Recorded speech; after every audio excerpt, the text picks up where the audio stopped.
Hey, Vincent. How's it, Kumu? It's okay. How are you? Good. Just got home. That's cool. Oh. So, how you doing? Did I give you? I was trying to send out emails this week to everybody to just let them know where you were at with everything. Did I get one to you? Yeah, I received one. Oh, okay, cool. I think I think you sent it yesterday or the day before yesterday. Yeah. How you doing with catching up and everything? Okay. You weren't that Oh far. yeah, I actually got most of my stuff. I was just about to email them to you. Okay. Cool. Because I did some of it, like the Checkology. I thought I did the Checkology, but I did the Checkology and the other one that you did. Because I misread them. I thought we were supposed to do both, so I did both. So I did this. I took the screenshot, so I just got to send that to you. Like I did it, but I just never sent it. Okay. Had I not scored you for the last Checkology one? It sounds like I didn't, but No. let me just put that in right now. How you doing, Noah? I'm good. Thank you for asking. I mostly have just been kind of dealing with work and stuff right now, but I saw the email. I'm working on getting my assignments and stuff in. Yeah, yeah. I was wondering if, I know you guys, I mean, the thing is I sent a bunch of emails to everybody in the class, be like, here's where it's at. And I haven't gotten any emails back from anyone yet. And at first I was concerned and I was thinking, what the hell's going on? And then I thought, well, maybe you guys are all getting the same kind of thing from all your classes right now. Is that kind of what's happening? I'd say a little bit of that. It's just people, like students and professors, alike trying to get everything in before the end of the classes. But yeah, we're all figuring it out together mostly. Okay. Yeah, same. Especially the online classes. Like they're like I got the same email, so everybody's like playing catch up now. Even like the teachers. The professors you're getting similar ones to what I sent from the other professors? Yeah. Okay. Well, and it's some of my professors have actually been out sick, so. Right. So Noah, would it help to talk individually after we do the class stuff? Do you want to do that? Maybe if I could just email you a couple of questions if I have them, but yeah, because I'm almost finished with the I am vain discussion. I think I only have a couple Checkology things to put in, but other than that, I should be good. Okay. Yeah. I mean, the one thing I do want to talk to you about is 200. So, and if nothing else, because I did individual meetings with everybody on the final project. So just to help you with that, because I haven't posted anything on La Lima about it, and there are a lot of moving parts. I'm about to post something on La Lima, but I just hadn't had it up yet. So if you don't have time right after this, then reach out to me and let's find a time that's convenient for you. Okay. Sure. I have to leave around 3 or 3:30, so I wouldn't probably have time after, but I'll let you know. Okay, cool. Thanks. All right, you guys. So I just want to do some momentary review about because I think there were some maybe really important things that I'm not sure if I underscored about the propaganda one thing that we just did with the poster project. And that is just to step back for a minute. Did you guys all have a clear idea of, like I talked about it being the Kingdom of Oahu and the Purple Party and the Green Party, but did anyone have any sense of what actual historical event I was reconstructing there?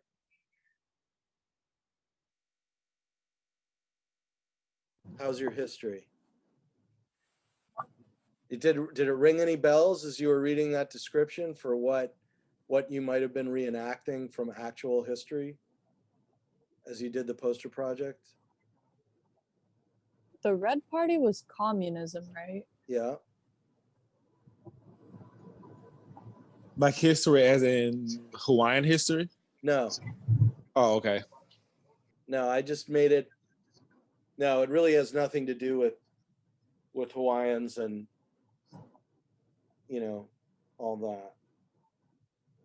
Are you familiar? Mackenzie, you have any idea? What history did it remind you of? I'm kind of late. I don't remember what we were talking about. I was talking about the poster project, and I said, I said it in the Kingdom of Oahu with the Purple Party and the Green Party, but I was basing the whole thing on an actual, thing that happened in history. Do you have any idea, like an actual election that happened in history? Do you have any idea? No. No? My history is not that great. No, are you still on catch up with the poster project? Are you familiar with it all yet? I looked at it a little bit. I think I was Purple Party, but the politics of it kind of escaped me now. Okay. So just going thematically, there was a Green Party, right? There was a Green Party. Would that have been capitalism then? Well, more specific than that, in the context of the actual election that happened. I mean, that'd sort of be like saying, well, I was going to say that would sort of be like saying Hillary Clinton was capitalism or whatever versus Bernie Sanders, but it was the 1933 German parliamentary election. So eve of the like actually really into the teeth of the Great Depression, in Germany, there were three parties. There was the Social Democrats, which were basically the Weimar Republic, which were considered like the sort of moderate liberal. They were in a lot of ways not very different than the sort of Democratic Party as represented by figures like Hillary Clinton and Barack Obama and Joe Biden. There was the Communist Party, which we don't really have any analogy to in American politics today. And then, of course, Germany, 1933, what's the third party?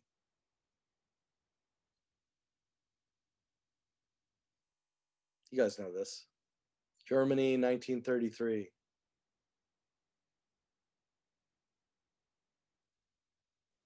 I mean, Adolf Hitler. Yeah, the Nazis. The National Socialists.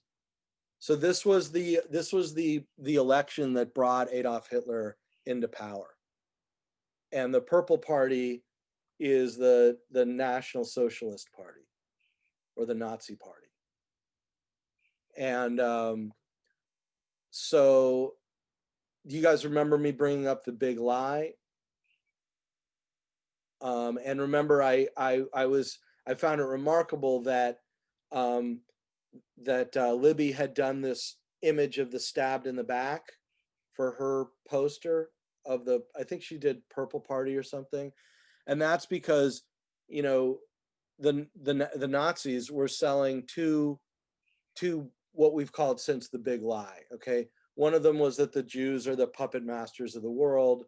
The other was that that Germany was on the verge of winning World War I, but that the Social Democrats, the liberals, had taken power and had stabbed the German people and the German military in the back and had surrendered to the Allies.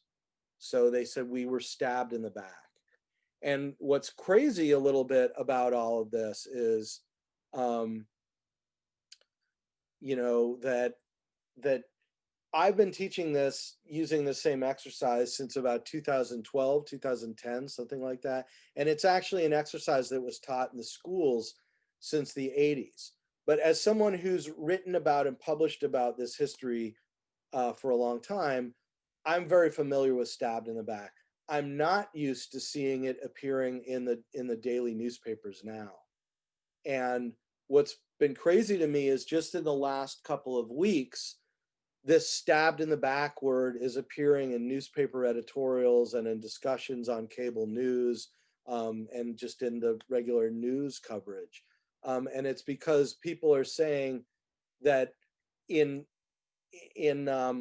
terms of making this election seem rigged and falsified, people are saying that Trump or the Trump campaign is trying to sell a stabbed in the back myth to the American people, particularly to the conservatives. That he's trying to tell Republicans that you were stabbed in the back with the election thing, and that that this thing was rigged. And so that I won it, Trump was reelected, but we were stabbed in the back by the election officials and everything. And the point, though, about news literacy and communication is what? Why would I do the poster project? Who wins the poster? I mean, first of all, do you guys think that I stack this evenly? If I give everybody the party platform and I say, you guys, you make the green poster, you guys, you make the red poster, you guys, you make the purple poster. Have I set this up in a way where everybody has the same fair chance of winning for best poster?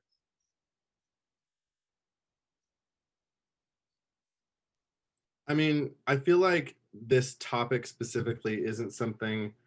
Short answer, no, it's not fair, but also it's not your doing, because since the topic is history and we have all these platforms ahead of us,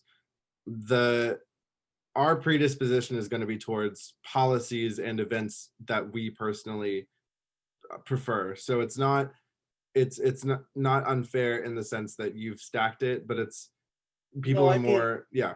I mean, if I give a bunch of you red party and I gave a bunch of you purple party, and does everybody have an equal chance of winning best poster?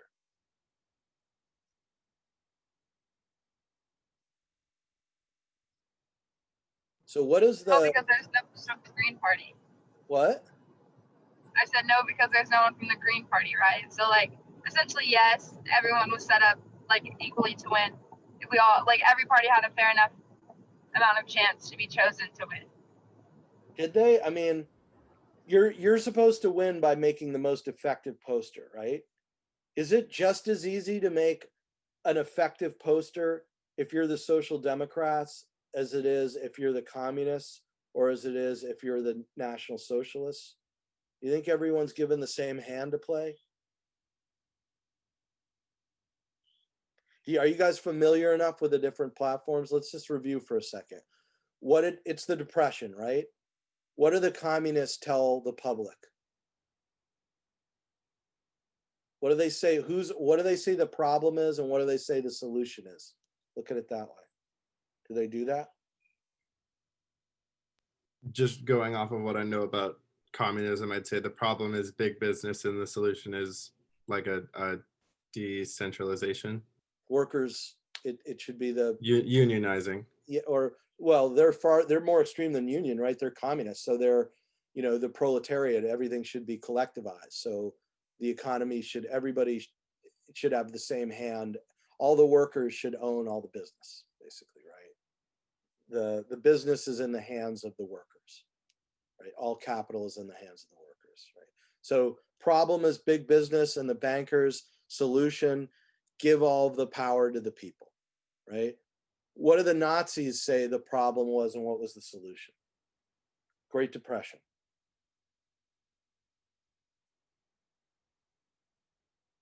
Put all your faith in Hitler.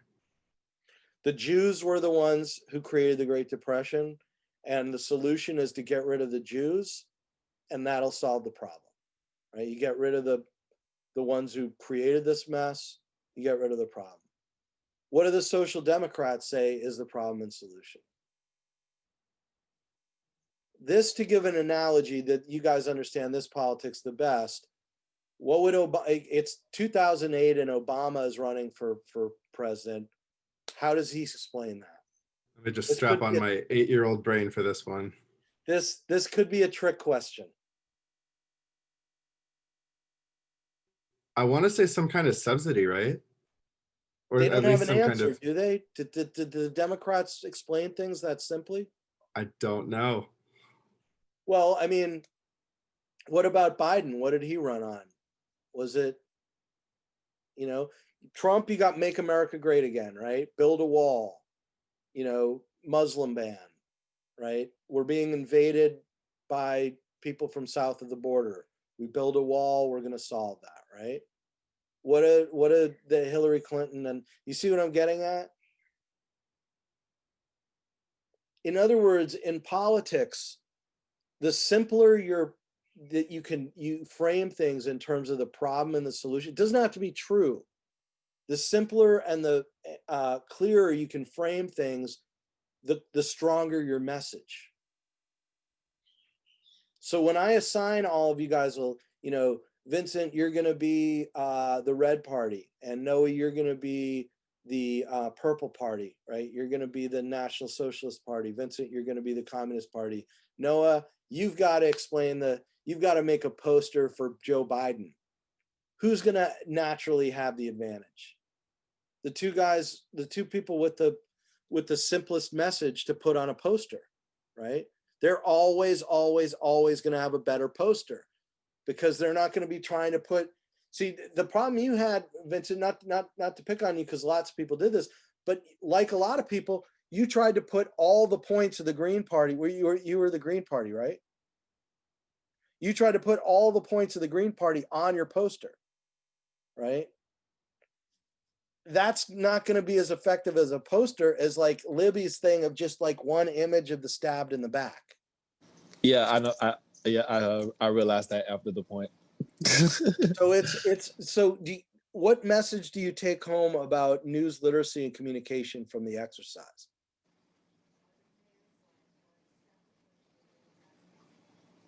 The more harsher, the more the message gets received.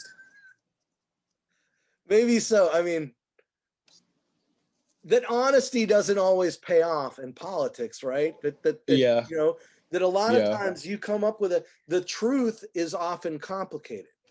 And if you can come up with a simple solution to problems, even if you have to invent the problem, even if the problem isn't necessarily even real, if you can create simple problem, simple solution, that's a much more easy thing to sell to a public, right?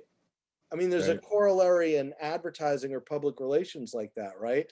Where it's like people, have you guys ever heard this about advertising, where people are always telling you about some need that you have that you didn't even know that you had, that this product is going to fulfill that need? It's like, oh, wow, I didn't even really know that I needed like this super, you know, stick tape that like is waterproof and all this other stuff. But now I guess I do, you know what I mean? I mean, they tell you what you need, even if that means inventing the problem. So, okay. I'm trying to think if there's anything else. Those were the main points that I thought that maybe we glossed over a bit last time. So let's move on to the workbook, okay? And let's try and do this together. Sound good? Unless you guys have any questions, or does anyone have any final comments about the poster project?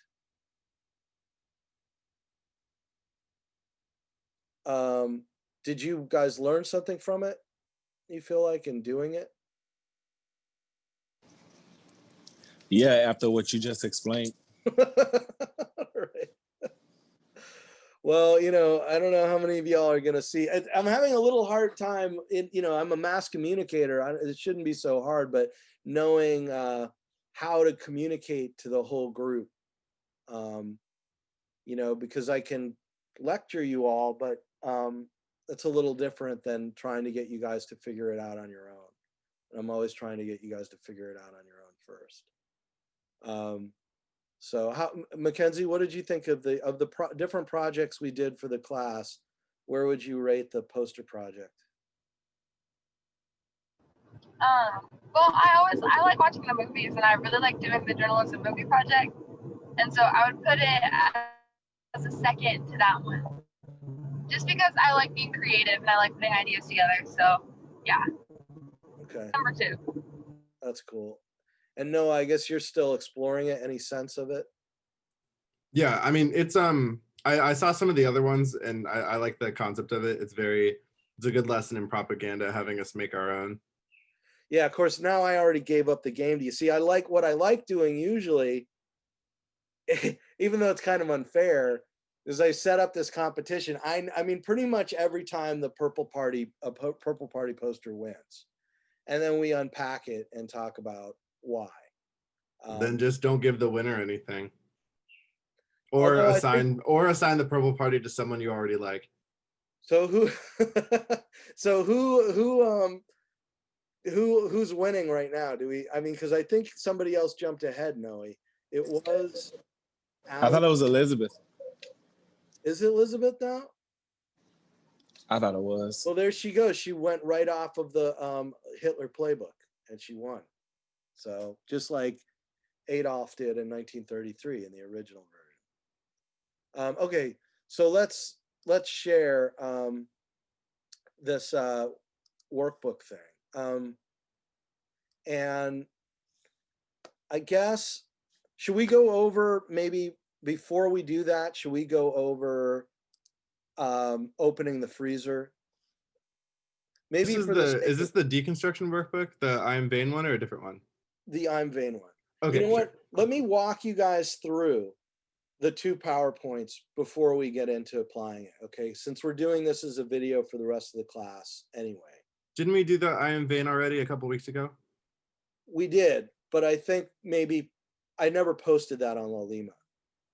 So, and I think like a refresher on that with the open the freezer is probably, I don't even think did we really finish it though, Noah? I don't think we did, because we got. I'm pretty sure. I remember I took some pictures of the presentation of it while we were going through. I think Noe was here. Okay. Well, I'll just let me review, because we want to now apply it. Okay. Sure. So let me open, and probably the fastest way to do it is just for me to download it right off of Lalima. So you go into, and I guess I'll repost this for the week. Did that disorient everybody that I didn't post a week 12 yet? Because it was a catch-up week. I mean, one of my concerns is I don't, are you guys good about, is everybody good about reading their emails from the classes? At this point, I think we just kind of check the whole site for new stuff. Yeah. Okay, well, my hope, because I haven't posted, I mean, this was the old, I haven't posted this up yet, but I emailed everyone like, okay, this is going to be catch-up week, so I hadn't put anything up yet for this week. But I'll go ahead and do that by the end of the day. I just was trying to prepare it right. And basically what I'm going to do is, these are all of your assignments. And so I was going to create a checklist for this week to say, this is the catch up, have all this due by, the day before Thanksgiving. I feel like maybe now that I haven't put this on Lalima yet, maybe I should extend that a little bit. That's 200, sir. Oh, sorry.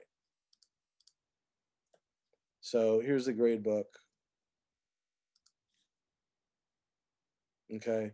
And I'll make a checklist. It's quite a bit of stuff altogether, but you can just kind of go through and see what you're missing and what you're not. I'll set it up like one of these checklists. I'll do the for the week checklist, but then under it, I'll make a checklist for all the assignments. So that way you can go through all the assignments and all the other grade stuff. You have a question, Vincent? No, I was just gonna say, yeah, that was a good idea. Okay. All right. So, but the I'm vain stuff is in week 9. And so I'm just going to download it right off the site. And we'll start with the open the freezer, this stuff.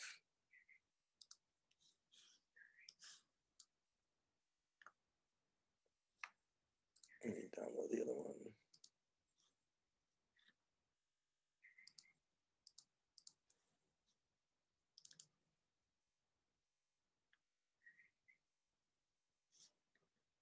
Okay, so whenever I try to do full screen, it screws up I can't see your beautiful faces, so I'm not going to do that this time.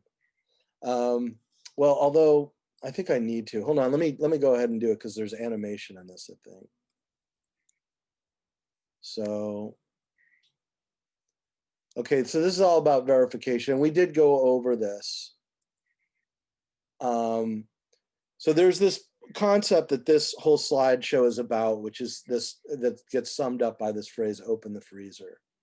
Putting the facts in context. So open the freezer is about verifying and making sure you have the facts. Putting them in context is the question of what they mean, right? And then making sure that all of that is, both the facts and the context, all of it is clear to the person reading or watching the story if it's video. And then we looked at these examples, right? You guys remember, I don't want to show this again, but it's the, should I show it again? This was the explosion one. Well, we watched it before. It's pretty clear. I'll just maybe watch the beginning of it.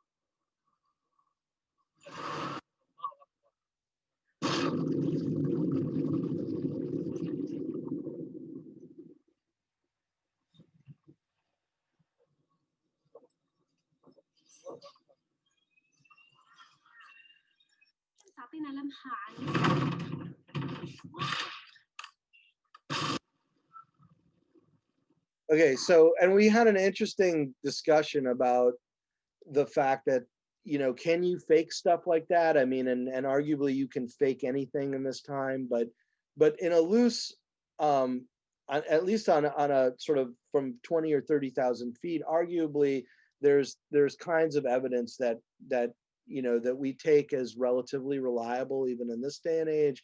One of them would be video, one of them would be audio, and another would be photos. And I you know, you can fake anything, but I guess the point of putting this stuff all together into one slideshow, or putting this all together into one like video loop, is that this would be pretty hard to fake. I mean, either the explosion happened in Beirut or it didn't, right?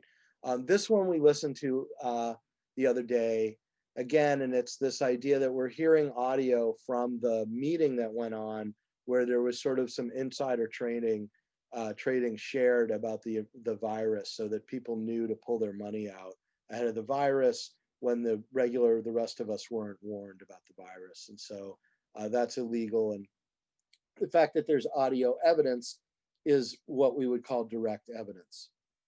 And then these photos are another version of direct evidence, right? And they just sort of show the devastation of the wildfires in California. Now, could you like could some, you know, evil Orwellian big brother government tell us all that there was wildfires when there really weren't, and create all these photos and fake the event? I suppose so, but the idea is that in becoming news literate, these types of things are what we understand as evidence. Okay, the same with documents and records. We understand them as evidence. Okay. After a series of scandals, Facebook is under fire again over newly released documents that show an apparent pattern of exploiting minors for their parents' money. More than 100 pages of documents, it's all part of a 2012 lawsuit, were released last night. They show Facebook was aware children spent large sums of money on game apps without parental consent. The suit alleges the social media giant made it difficult for parents then to get their money back. Carter Evans spoke with the mother behind the lawsuit. What was it like when you opened that bill? It was very shocking to see. Glynis Bohannon let her 12-year-old son use her credit card to play the game Ninja Saga on Facebook. But that initial charge of $19.95 mushroomed into nearly $1,000. I wanted to know what my son was doing, because I told him I was only a one-time transaction. He's like, I'm not using your card. What he didn't realize was that Facebook had stored his mom's credit card and was charging it as he played the game. I said, show me what you're doing. So there was a little stack of coins, and it would get low and it would blink at him, and he would hit it and it'd go, and the coins would shoot up again. And that's how it was charging your card? And nothing. No symbol of my Visa card, no symbol 1995 with the dollar symbol, nothing. Just like he had told me. This practice was widespread, according to newly released court documents. It was known at Facebook as friendly fraud, meaning a minor was using an app on a parent's or grandparent's account. Bohannon filed a lawsuit after finding it impossible to reach Facebook for a refund. The case ultimately grew into a class action. Her attorney, John Parker. Did they know this was catching up kids in a net here? There's no way that they didn't know that these transactions were originating from Facebook accounts that were assigned to minors. So that's maybe we could say that's another like gate to ensure that we're getting good evidence. Because in the story we just were looking at, not only were there documents involved, but these documents have been through the court system. So the court becomes another gate, right? So even if we could argue, oh, well, anybody could fake a video, no matter how crazy it is, or anybody could fake some photos, faking a courtroom situation is a different story. And, you know, you could argue another gate would be if a massive explosion happens in Beirut, or if there are massive fires in California, there's going to be so many eyewitnesses. There's going to be so much corroboration that it really, you know, it's great to have the evidence as it is, but but it's the amount of corroboration you have for it that really makes it unquestionable, right? And then this was the example of, you know, of kind of corroboration too, which is you had these National Guard people coming in and saying, yeah, we were given orders to crack down on protesters. And I was extremely uncomfortable with the role that I was put in. And this was actual National Guard folks saying it. So to my point about corroboration, you know, 10 National Guardsmen who take part in the protests across the country said they felt uncomfortable with the way they were used to handle the unrest. And there's a direct quote from one of them, right? Okay, then indirect evidence.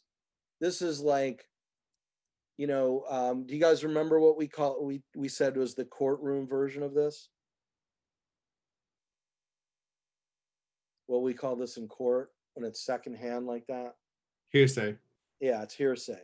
So you don't have a witness who actually directly heard something. They try to put on the stand some witness who heard someone else who heard something.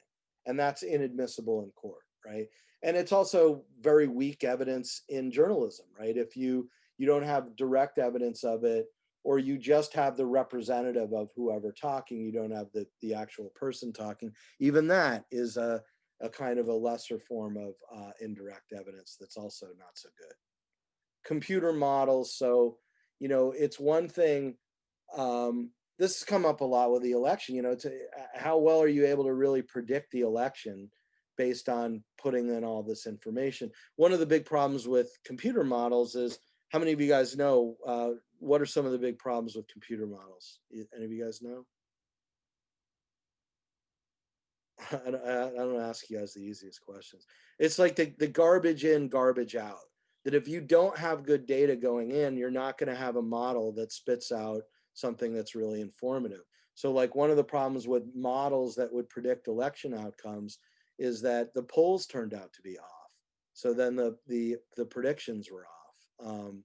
And then other ones are just, they're much more complicated, so they're a little harder to believe. I mean, I think one of the problems with trying to convince the public of climate science is a lot of this stuff is based on models, like of how the climate will turn out. That's one way to show evidence of what will happen with climate change. And that one is problematic. As good as the models keep getting, there are always going to be people who push back and say it's just a computer model. And then inferences from evidence, you know, it becomes really important. That's when you say, what's an example of an inference for evidence?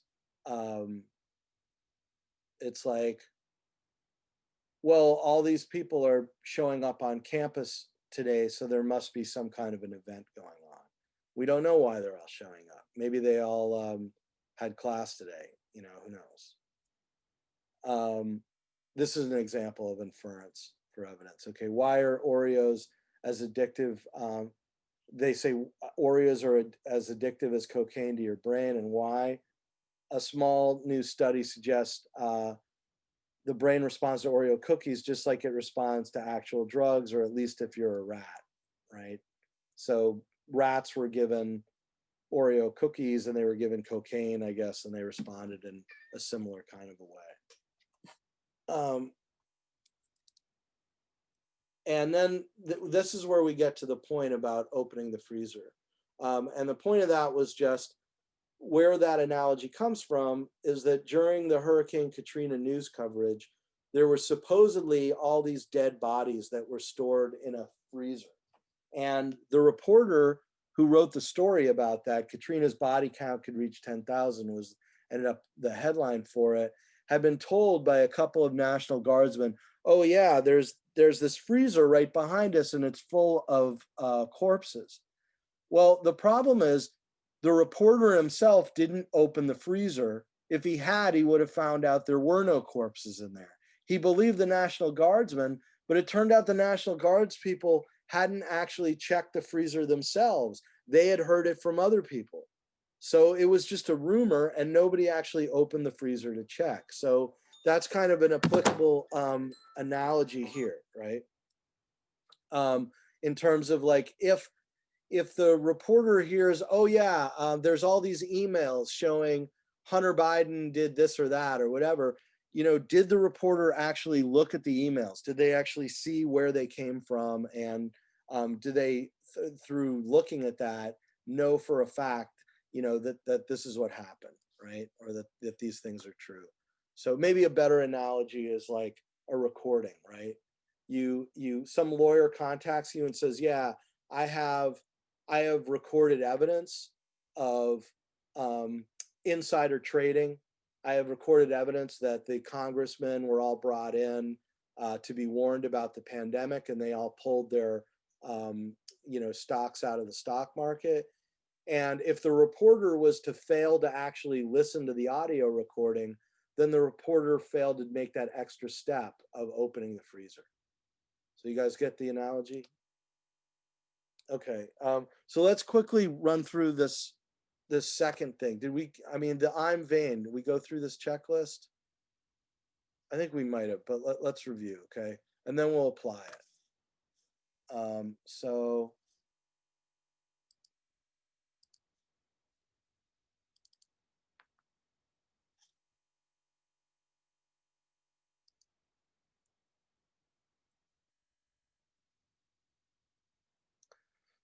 this is both about what does I'm vain stand for and how do we basically apply I'm vain to be able to evaluate sources, like appreciate the value of sources. So, Vincent, what's the difference between sources and news outlets? Do you remember what we talked about with that? Yeah, the news outlets is where we get the news from, but the sources are like, I guess, who researches it, like, I guess, what, journalists or whatever. Well, okay, so these are the news, I know they're not, right? Yeah, news outlet, yeah. And then these are sources.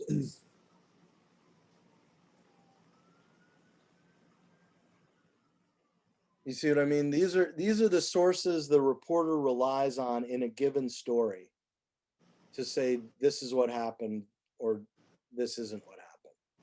See what I mean? So wait, they wouldn't be the reporters? No. I mean, you have to understand, in the English language, you'd be correct, Vincent. Okay, I'm just saying that for the purposes of doing news literacy, let's say that these are the outlets. Let's just call them outlets, because if we use the word sources for them, then everything gets confused, right? And are you right that news reporters are sources for the information we get?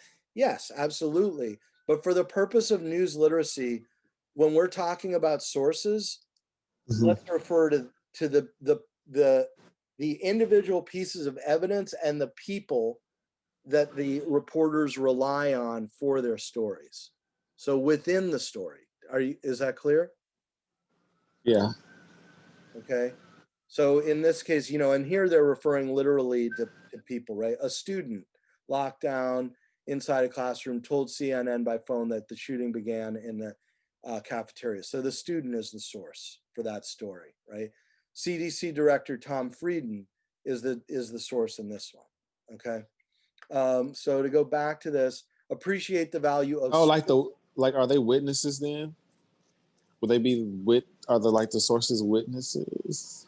Well, yeah, but the point is, like, I'm vain means, okay, so if we pull up this independent, multiple, verifiable, authoritative, that's what I'm vain stands for, right? What we are evaluating when we say reliability of sources is this stuff, not this. You following me? Yeah. Okay. So the lesson outcomes are to appreciate the value of source, because what I'm saying is this, maybe this will clarify it a lot. This is where news literacy comes in. How many of you guys have noticed this? People will grab something and say, this is true or this isn't true without paying attention to this,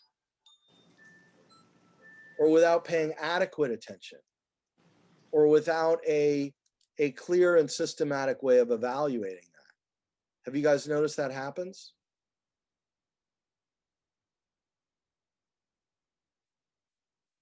No, what do you think? Does this seem like a real issue to you? I mean, other than, because there's obviously the example of the freezer, but I feel like you mean specifically sources being unverifiable or something? Well, I mean, let's say, okay, let's go to the, we'll go through examples, but like for, okay, so if I go to the next slide, so here we go. Okay, this is lesson outcomes. Appreciate the values of the sources. Apply the concepts of I'm vain to evaluate the reliability, and then understand the appropriate uses and abuses of sources, right? These are examples of sources. When we're talking about evaluating the reliability, to answer your question, Judith Miller here relied on anonymous sources. She relied on someone named that would just had a code name in, like, for the CIA and everything else, named Curveball. She didn't know this guy's real name, or she wasn't able to share it with the public. She just called this anonymous source Curveball. And Curveball said he had been high up in the Iraq government and he knew that there was evidence of weapons of mass destruction. And so the entire case for the war in Iraq was on this unnamed source. So my question is, do you think that one of the issues with news literacy is that people aren't aware of how much of an important this issue of sourcing and the quality of sourcing is? That this isn't something that we're personally all trained to do. Do you guys notice that? Noe, like, you've had run-ins with roommates or whatever that have believed in the conspiracy theories or whatever. Does this problem of not paying attention to the sources have a lot to do with it, do you think? That they don't know to carefully sift through this? Yeah, I'd say, yeah, that's exactly what it is. It's just the lies are really convincing and you don't really bother to fact check it. So you just, yeah. Well, I mean, there are various things to fact checking it, okay, and we'll go into those. So the entire lesson of news literacy isn't just I'm vain, right? Obviously, like, open the freezer is part of the I'm vain lesson, but it's a separate message, right? I'm vain isn't the whole story of how to be news literate, right? With everything that goes on in the news. But clearly an important part is that if you're going to understand whether something is true or not true, you have to pay attention to the sourcing within a story, right? So to the point, Vincent, that we were making about why this just doesn't work is, if I just look at a story that's on CNN and I don't pay attention to this, like what CNN has relied upon, and to the I'm vain thing, then I'm not really news literate. I see. Yeah. Yeah. And even if I do say, okay, well, I kind of trust CNN, and then I look at it and I go through the checklist of I'm vain, even then, in the world we live in, the truth is complicated. That isn't everything altogether either. Because one of the issues is, did the reporter themselves look at the actual direct evidence? That's an issue in itself that isn't covered by simply by I'm vain, right? Although it sort of is, there's an overlap. But then also there are other issues about, did the reporter manage to look at everything? Is there something important that the reporter didn't know about that I learn about in reading another story? And that's called lateral reading, where you don't just read one story about something, you have to look at other sources of it. So I'm vain is just part of the lesson here. But okay, so this is an example of why sources matter, right? And here we have, I think Mackenzie got bounced out. Now she's back with us. Hi, Mackenzie. Hi. So anyway, this is an example of where we had evidence that was either weak or it was falsified or whatever. And then, and I don't want to go through the whole story of that they went into here. I think with these slides, they get a little fixated on the war in Iraq. But the point that they're making is, because of weak sourcing and weak evidence, we went to war over this, arguably. I don't think it's that simple, which is why I don't think that's a great example. But I hope you guys get the point that the sourcing of this stuff makes a huge difference, right? The verifiability of it. No WMD found in Iraq. So I think you guys are familiar with that. And then, Judith Miller basically lost her job. The New York Times had to come out with a mea culpa that says they got the story wrong. Judith Miller got fired, and she's basically doesn't really work in journalism anymore. So kind of crossed her career.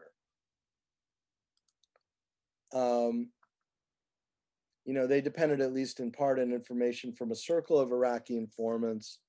Why do you guys think that this story went so wrong? Why do you think Judith Miller ended up making her mistakes?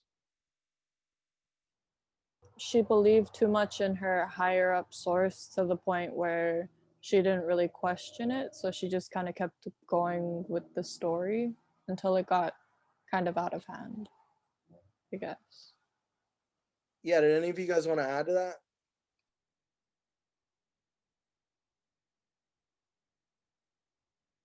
I mean, I think what happened was that the vice president's office said, okay, Judith, we've worked with you a lot. We think you're a great journalist. We think you're an awesome journalist, actually.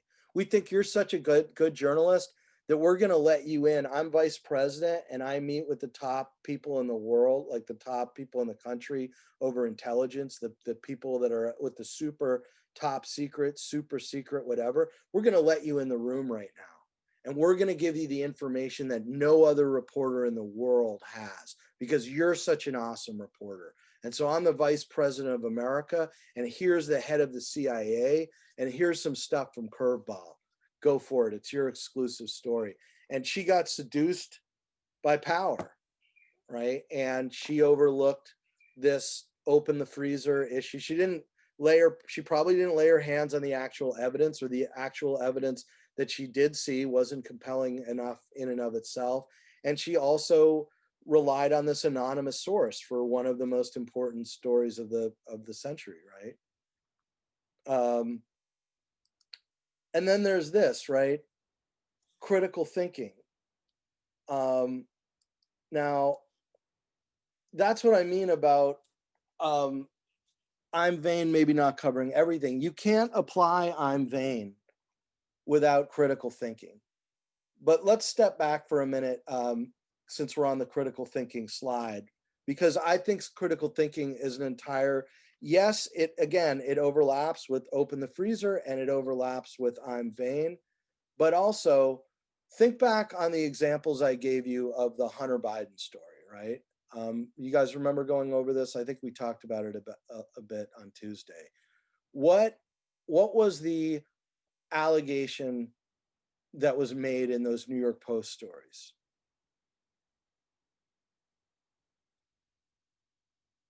What was the substance of the New York Post stories? Does anyone remember? So, okay, it was that, basically like the Hunter Biden had used his father's name to get this job with Burisma, which is a company in the Ukraine, and that as a result, and that Hunter Biden had a drug problem and smoked crack and all this other stuff, and that Hunter Biden used Joe Biden's influence with this corrupt company, and that Joe Biden was, as a result, that implied some kind of corruption on Joe Biden's part. Why is critical thinking important in terms of all that?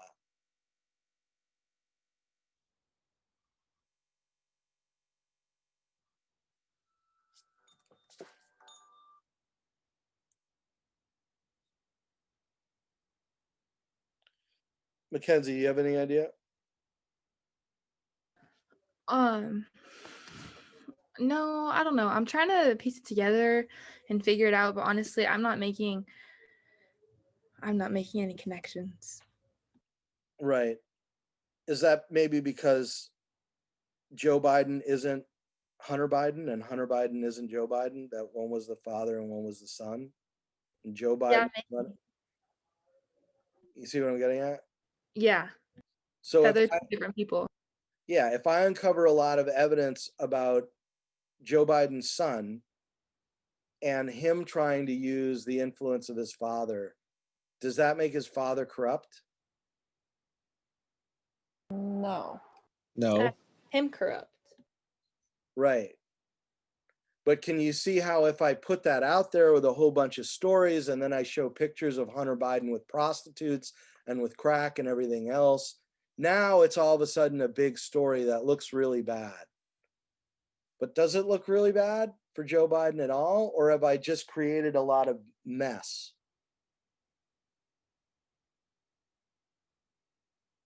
You've created a lot of mess. So this is where critical thinking becomes part of news literacy, right? It's possible, okay, if I make a huge amount of noise about the election and, oh, it's rigged and all this, and I just create a lot of noise about it, isn't it possible to spread a lot of suspicion that the election wasn't legitimate just by creating a huge amount of noise?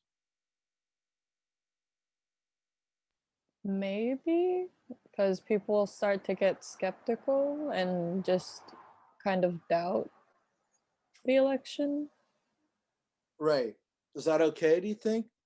Is it okay that maybe we begin to question whether Joe Biden actually got elected, and maybe we didn't? Maybe we just had an election, and maybe we just had a crime, and maybe actually Trump got elected, but maybe President Biden isn't really President Biden. Because there's people that actually do believe that, so I don't know if this is rhetorical or not. So is that okay? Well, no, If because I create a big, this is the difference between propaganda and disinformation, right? What's propaganda? trying to sway someone to your beliefs. Right. And what's disinformation? Making people question what's true and what's not. Right. So is it okay that I've just we just have an honest difference of opinion about whether or not we actually had an actual election or not? We just have an honest difference of opinion. Well, I just don't know what to think. I don't really know if there were, 5 million people or 5 million more people voted for Joe Biden or not. I don't know. I don't believe it, really. Is that, you know what I'm saying? You see the problem here? So this is where critical thinking is really important. If we can't establish any kind of facts, we can't have a democracy. Our democracy relies on our ability to believe that election was legitimate. If we start to question whether that election is legitimate or not, we can no longer have a democracy. So it may, so I mean, maybe I'm giving you a hard time, but I'm just saying it's not okay to just have weeks ago, a presidential election where over 5 million more people voted, and one guy ended up with 306 electoral votes and one guy ended up with 232, which means the Biden won by far more. And we're all left in this position of like, oh, maybe it was real, maybe it wasn't real, maybe it was rigged, maybe it wasn't. Because we can't, I mean, if that happens to be true, then we have a serious problem. We have rigged elections, right? But if it wasn't rigged and we've just had a disinformation campaign to get half the people to believe that it was rigged or to not know, then our democracy can't survive that. Which is why, I mean, I'm trying to get at the critical thinking thing. This is why we can't be news literate if we don't think critically about what's going on, okay? And so the I'm vain thing is a method that requires us to apply critical thinking, but it's not the only critical thinking we need to do in being news literate, okay?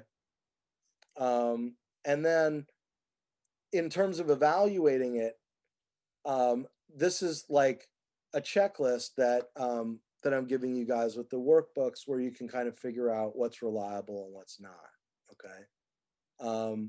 And then this is an exercise, right? And I think we looked at this video and then, you know, we evaluate, you know, how reliable or unreliable the sources. You know, one of them is unnamed.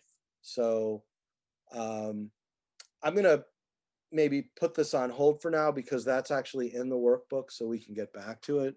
But let's start with the beginning of the workbook since it's already pretty well into the whole time anyway. So to begin with, did you guys do this already? Do you have a version of this that you can pull up? Yeah.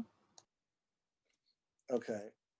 So the first one is assaults plague campus.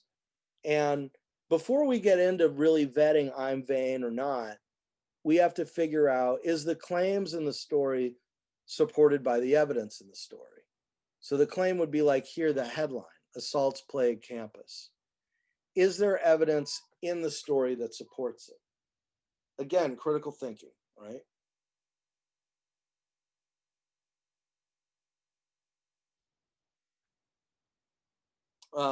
Mackenzie, Vincent, do you guys have your examples of this? Yeah, I was gonna say, do we just share what we wrote? Well, yeah, why don't you share what you have? Do you want me to read it or to share my screen? You can just read it. Okay. I said no, because a plague is something that is out of hand and causes like an imminent disaster. And in the instance of only 2 sexual assault cases, with the lack of mention between each time occurred between both of them, I feel like that doesn't qualify something as a plague.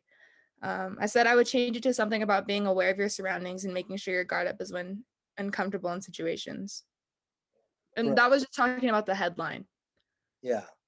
Yeah. And so you'd have to probably maybe rewrite the headline to be more in line with the evidence, right? What did Vincent, Noe, did you guys do this yet?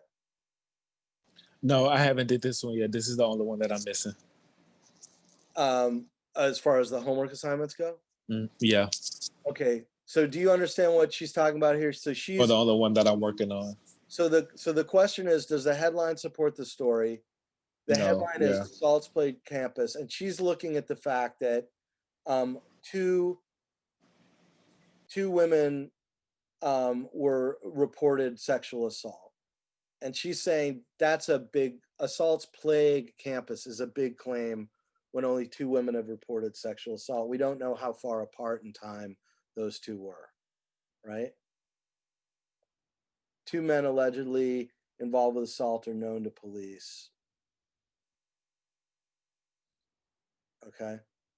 Now this one, let's just read the article and the question, okay? And then maybe you can, Vincent, you can join in by giving your best take on it right off the bat, okay? Ryan Gosling is now in the running to play James Bond. Ryan Gosling's odd to play as James Bond have been slashed following his relatively composed response to the Oscars Best Picture mix-up. While everyone else was on stage visibly in shock and confused, Gosling was pictured giggling, a moment that quickly went viral. In response to this, bookmakers William Hill has cut the odds to be named next James Bond from 14-1 to 10-1. Ryan Gosling showed an admirable sense of humor, and his composure was worthy of Mr. Bond, the coolest cucumber of them all, said Rupert Adams, a spokesman for William Hill. While this still leaves him far behind the favorites James Norton, Tom Hardy, and Michael Fassbender, the Canadian's actors may well have helped him land the part of the most famous spy of all. So question is, does the evidence support the headline? Ryan Gosling is now in the running to play James Bond. I think so. Really? No. You stated it because it sounded a little bit of a note of skepticism. Well, critical thinking here, Vincent. Does that sound like strong evidence that he's in the running to play it? Oh, well, yeah, no. No, it doesn't, right? Just because he likes him or whatever, yeah, no. Yeah, because he didn't. What did he do? Oh, everybody else was shocked and confused, and Yeah, because he started laughing or whatever, and he was giggling. Yeah, so it shows how cool he is. So that means that he must be a good James Bond. So then Yeah. So what actually might be in the real world, in real reporting, evidence that he was in the running to play James Bond in a normal sense? If he what is it, audition and actually got the part for it? Yeah, or if the movie companies came out with an announcement. Yeah, that he got the part for it. Yeah, or that he was at least in the running for it, right? Yeah, yeah. Okay. So let me pull up the next one and just, rather than reading the whole thing out loud, let me just let you guys read it. And then the question is, a lead is a sentence or two near the top of a news article. An effective lead catches the reader's attention honestly and makes them want to keep reading. It doesn't need to summarize the entire story, but it should convey the main point. Okay, so be careful with this here. It should convey the main point. So first sentence or two in the story, it should convey the main point. Usually, but not always, it's the first headline. Find the headline and the lead. Do they support the main point of the story? Now I'm going to scroll it up and let you guys read. Can you all read that? Wait, hold on. This is the whole thing.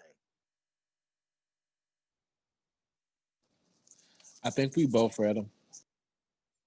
You both read them? Yeah. All right. So what do you think? Does the story support the main point of the, does the headline and lead support the main point of the story? Yeah, I'd say. I say so too. Mackenzie? Yeah, I agree. Okay, you guys are all wrong. Read it again. I mean, I wouldn't necessarily mark you wrong. I knew it was wrong. I wouldn't necessarily mark you all wrong because it doesn't work like that. Like, it's not, everything isn't a clear right and wrong. But you guys aren't thinking as critically as you need to. Look at the language in the lead and the headline, and look at what the actual facts are. Oh, I think I see it. Other caves detected with weird life forms, but accessing them was too dangerous. So that would be no, yeah. Yeah, accessing them is too dangerous. And what else do they think would be true about those weird life forms? Look at the final sentence. Oh, that bugs could have came back with them? Yeah, well, the weird life forms could be dangerous bacteria. Yeah. Right. So, and what does this say? It says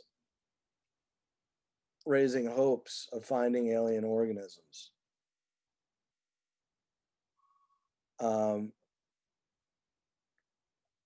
So, yeah, so both, I think the fact that accessing them would be too dangerous, and the other thing is that that they could end up being dangerous themselves. So there's not a lot of hope in the rest of this, right? Either in finding them or in, you know, what they are. Does that make sense to you guys? I got it. I Yeah. think I just wasn't reading it like well enough. I kind of just skipped over some of the main points. Yeah. I'll quickly scanned it. Yeah, so this is the issue with critical thinking, right? And you could see, that's why I use the example of like Hunter Biden, you know, or whatever, is that at first blush, oh, wow, that sounds really terrible for Joe Biden. You know, a lot of this stuff, if I tell you, oh, a lot of votes were lost or voted by dead people, if you don't look very deeply into it and you don't think critically about it, you could say, oh, there's all this noise, there's all this accusation that the election wasn't legitimate. But that's if you just skim it, right? So thinking critically means thinking critically, right? Okay, so now look at this one, and the question is, at what point does the reporter open the freezer? Or how close does the reporter come to opening the freezer? The reporter uses the recording, like quotes from the recording, but I don't know about direct quotes from the lady in question. I don't know what you mean. Like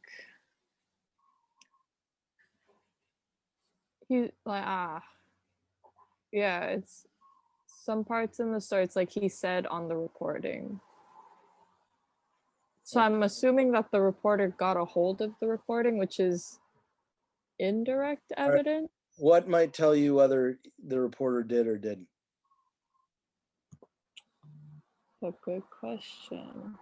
Where does it refer to the recording? It doesn't refer to the reporter, I guess. Does it? It doesn't. It refers to the recording. Yeah. What does it say about it? It just says that the lady was recording recording the whole conversation between her and the guy, but yeah, it doesn't say anything about the reporter. Yeah, it does. Vincent, do you see where it refers to the recording? Read the whole article, Nelly. Okay, now what you looking for now? Well, what the whole recording? Well, we're questioning whether the reporter opened the freezer, or the way this is phrased here is, how close did the reporter come to opening their freezer? Okay, so how would the open the freezer analogy work here, in your view? You remember the original thing, right? The National Guardman. Right. Yeah. There's corpses in the freezer, but the National Guardsmen themselves hadn't opened the freezer. And the reporter never opened the freezer either, right? Yeah. So if this, in this story, we're talking about a recording of an immigration official, and what happened is, you know, the immigration official says he just has one more question for the woman who's looking for immigration. What's her cell phone number? The calls from the agent started 3 days later. At noon, in a parked car on Queens Boulevard, he named his price, not realizing she was recording everything in a digital camera in her purse. In her purse. I want sex, he said, on a recording.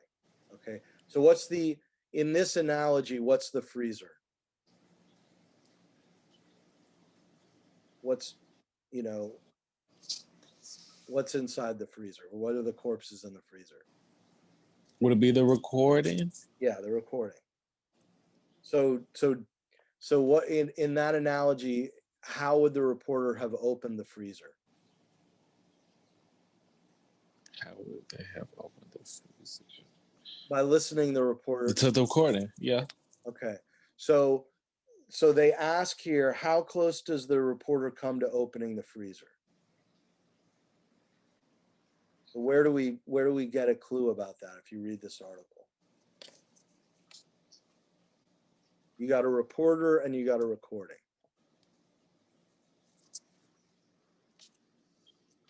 And the question is, did the reporter listen to the recording?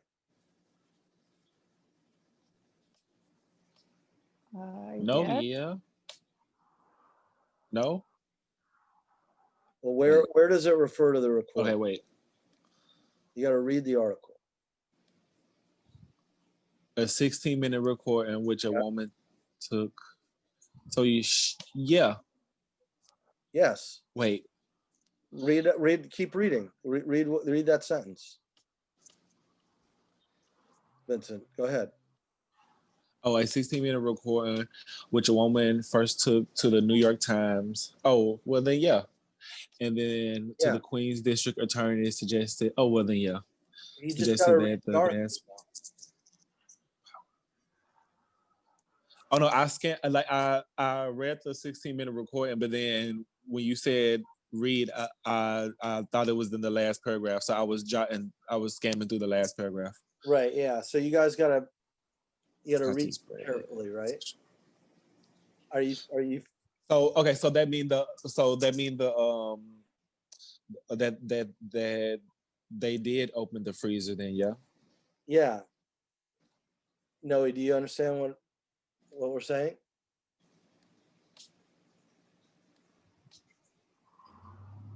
Yeah, the reporter did listen to the recording because whoever's recording is talking about the actual recording, right? That's what. Well, it says it right here. So this is a New York Times story, and it says right here, the woman first took it to the New York Times.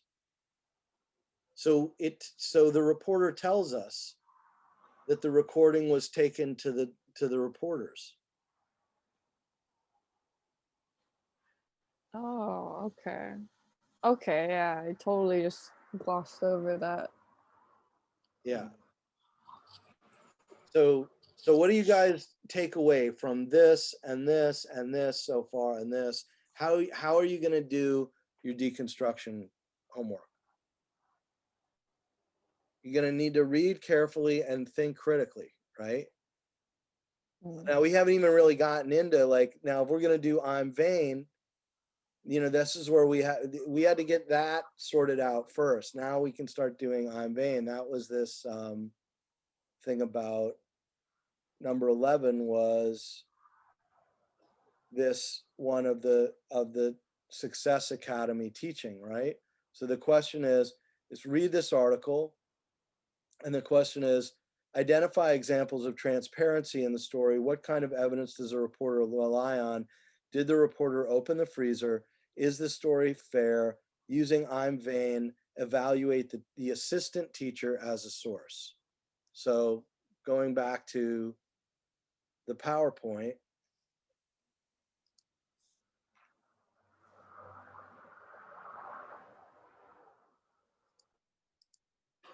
you cut or you split. okay, so the assistant teacher is filming this, right? So count it again, making sure you're counting correctly.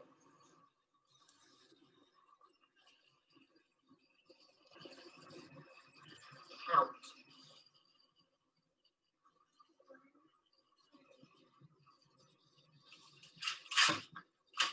Go to the calm down chair and sit.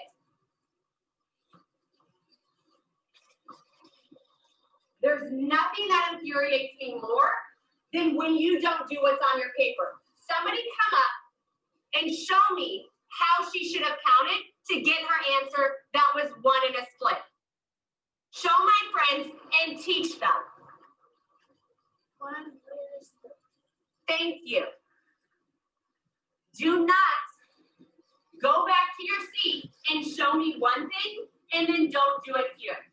You're confusing everybody. Sounds like me on Zoom, right? So, so anyway, how do we judge? Okay, now if we were to judge the assistant teacher, independent, does that assistant teacher who filmed that have anything to gain by withholding information or making misleading statements? If there's a conflict, most reliable sources have no stake in the if there's a conflict, the most reliable sources have no stake in the outcome. Independent experts, for example, are less likely to mislead us than partisans. So let me just pull this up. You know, let's be clear, rational self-interest after your health, your wealth, your loved ones is not the same thing as selfishness, right? But it's still going to, you know, affect your independence or whatever. So we'd have to say, is this assistant teacher independent as a source? Yes, she is, because she's just like exposing her, I guess, but not in a way that she's going to gain her position. So she's not gaining anything from it. Yeah, maybe not. Is it addressed in the story? Let's go back to see. It was like she just stayed anonymous so that it wouldn't, like, I guess, disrupt other future job opportunities. But other than that, no. Right. What does it say about her as an assistant teacher?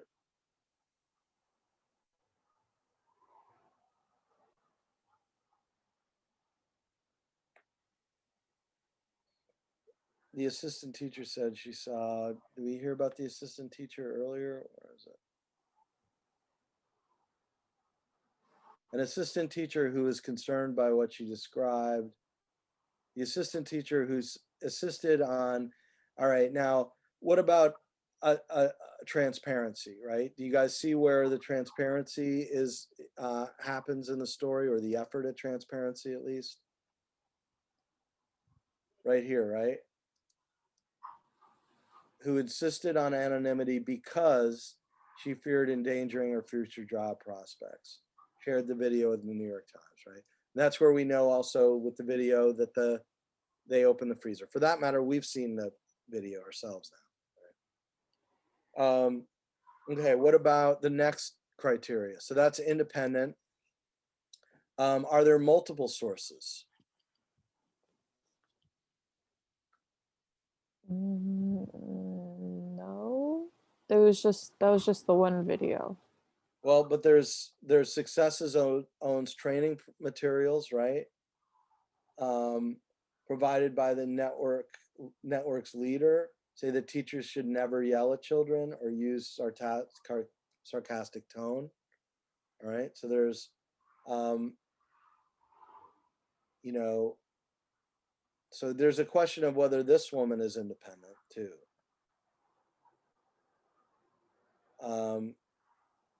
She's probably not, right? Because the reputation of the school is at stake. She's the, as Moskowitz's, what's it called? She's the leader of Success Academy Network. So she has a stake in it. So she's not entirely independent, right? Joseph McDonald, is he independent? He says a professor of teaching at New York University's School of Education who viewed the video. We don't see her enough here to know for sure that this classroom is typically full of fear, but I bet that it is, he wrote in an email. The fear is not likely not only about whether my teacher may at any time erupt with anger and punish me dramatically, but also whether I can ever be safe making mistakes. So the argument is that he's independent and he's able to say that. As far as multiple goes, information using several sources is usually more reliable than something from just one person, right? So are there examples of it being corroborated or multiple sources? Right? In the courtroom, we might call this corroboration. No. Well, there's the video, right? There's the Success's own training materials.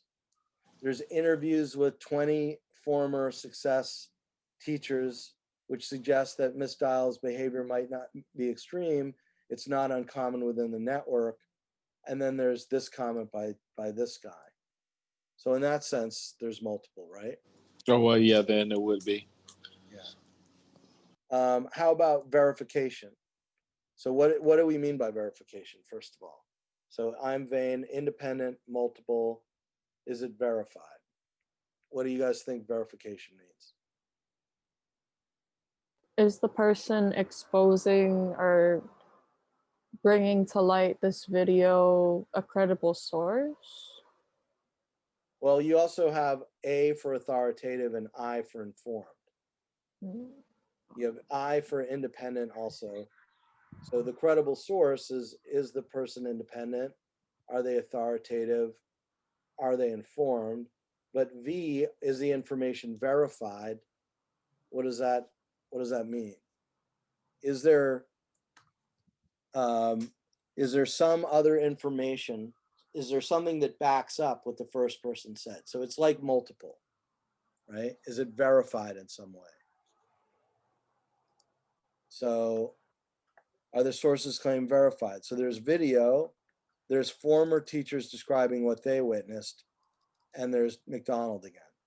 So these are both multiple sources and their sources verifying each other. Okay. So there's overlap there, but you can see how it's both multiple and verified, right? Noe? Yeah. Okay, did the source open the freezer?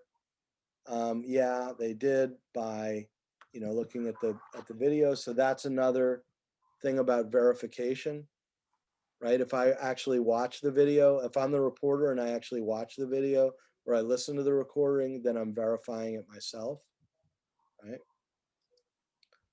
And then authoritative and informed. Sources who have appropriate knowledge are always more valuable than sources who don't have the credentials or information to speak knowledgeably. So let's look at the sources we have so far. We have the assistant teacher. Are they authoritative? Yes, because they're employed at the school. Well, yeah, but okay, let's compare the assistant teacher just on authority to the professor who studies education. Who's more authoritative, Professor Joseph McDonald or the assistant teacher? The professor. Right. Okay, so this is actually where we go through it. Okay, wait, whoops. Eva Moskowitz, is she authoritative? She's the leader. She's the teacher. Or leader. Ann Powell, a spokesperson? No. Not really. The former teacher, authoritative? Yes, because she had the position before, right? So she would know. Yeah. And Joseph McDonald, that we already verified, said he's authoritative. How about a father of a student? Authoritative? No. Okay, what about now? This is where the difference comes with informed. What if we go through this with informed? Eva Moskowitz, is she informed? Yeah.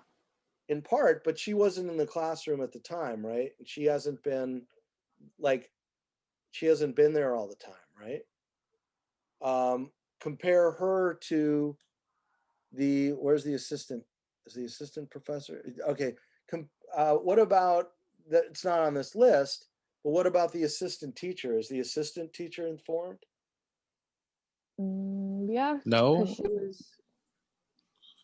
Well, all right, you first, Noe, and then why, Noe, why would you say she was? And then Vincent, you explain why she wasn't. Because she was in the video, like she was in the actual situation. So she was like a first-hand witness of the whole, like, that teacher yelling thing. So, yeah. Right. So and Vincent, what would you say? Oh, I thought that wouldn't have made her like the informative, yeah. Well, I wouldn't like. I guess I was looking at it as like she wouldn't be the informative if she's like the witness or the like, or I guess she would because she informed somebody else about the situation. Well, the question is the witness informed? Not is she informative? Oh, wait, if she informed. Yes. Okay, I see. Then yes. And so what Noe's saying, and I would add to what Noe says, not only was she the one shooting the video, but she was the one in the classroom all Yeah, okay. right? So she knows firsthand. Yeah. So then Ann Powell, the spokesperson, authoritative or informed? The spokesperson, would she be not informed, yeah? Yeah, she wouldn't be not exactly informed. Excuse me. You know, but like how about the former teacher? She's authoritative. Is she informed? No, because in this instance, she was still not directly in the situation. Right. So in that sense, but if the broader question is whether she knew about patterns of the academy, then she probably would be, right? Joseph McDonald, he's authoritative. Is he informed? No. No. Only about what we've told him. Right? He watched the video too. Are you agreeing with this, Vincent? Yes. Sorry, I thought I had my mic on. Yeah. And then what about Clayton Harding, the father? He's not authoritative. Is he informed? Maybe. Yeah, I would say yeah, because because he wasn't like firsthand witness, right? Well, was he a firsthand witness to what would he have been a firsthand witness to?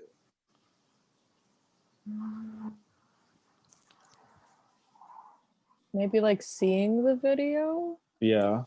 Well, the impact it would have on his kid, right? Oh yeah. Oh yeah. He's a father, right?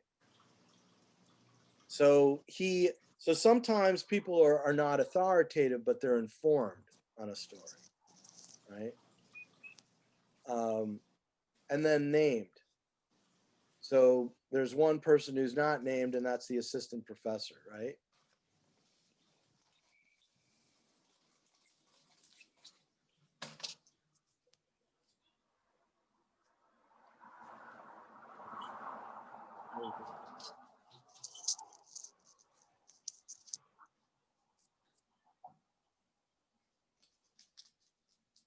When children began taking the first exam, embarrassing or belittling them was seen as slipshod was a regular occurrence.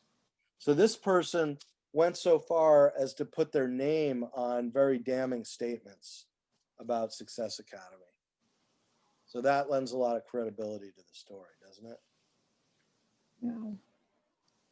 The video was recorded surreptitiously in the fall of 2014 by an assistant teacher who was concerned by what she described as Ms. Dial's harsh treatment of children. The assistant, and we talked about this before.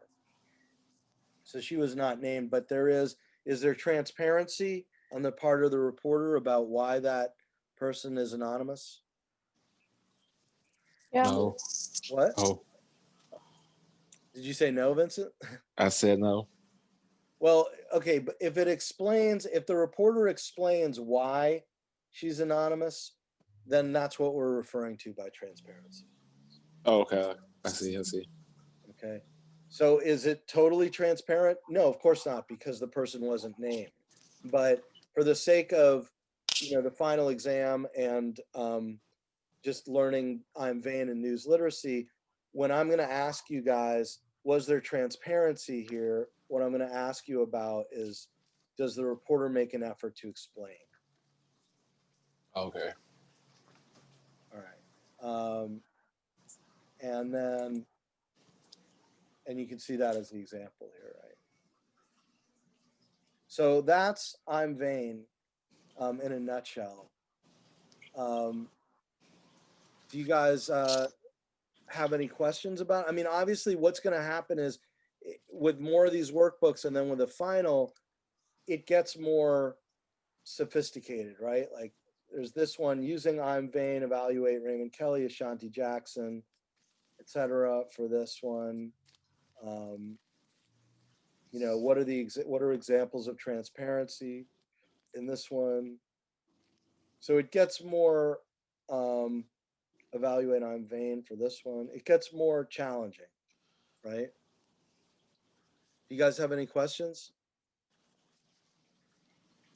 No. No, that was pretty straightforward, like the way you explained everything. Yeah. Did you guys understand the relationship between opening the freezer and I'm vain? Yeah. Okay. And what do you guys make of what I was saying about critical thinking? Is that all clear? You really have to think. Yeah. Yeah. Yeah, you have to. I think a lot of it is about. And really read. Yeah. You can see how were my examples helpful in terms of where that failure to make those connections has really been an issue. Yeah, that bacteria space one was pretty clear.